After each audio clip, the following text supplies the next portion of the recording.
ভারতের পশ্চিমবঙ্গে একটি অবৈধ আতশবাজি তৈরির কারখানায় বিস্ফোরণে 4 শিশুসহ 7 জন নিহত হয়েছে। গুরুতর আহত হয়ে হাসপাতালে ভর্তি একজন।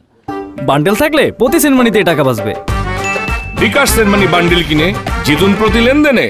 তার অবস্থা আশঙ্কাজনক হওয়ায় মৃতের সংখ্যা আরও বাড়তে পারে বলে আশঙ্কা করা হচ্ছে। পুলিশ জানায় সোমবার দক্ষিণ 24 পরগনা জেলার একটি বাড়িতে অবৈধভাবে আতশবাজি তৈরির সময় ভয়াবহ বিস্ফোরণ হয়। বিকট শব্দে কেঁপে ওঠে পুরো এলাকা। বিস্ফোরণের পর পুরো বাড়িতে আগুন ছড়িয়ে পড়লে ঘটনাস্থলে বেশ কয়েকজন হতাহত হয়।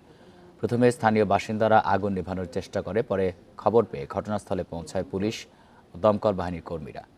প্রাথমিক তদন্তে পুলিশ জানায় ওই বাড়িতে মজুদ আতশবাজি ও গ্যাস সিলিন্ডার বিস্ফোরণে ওই দুর্ঘটনা ঘটে। এ বিষয়ে আরও বিস্তারিত জানতে তদন্ত করছে তারা।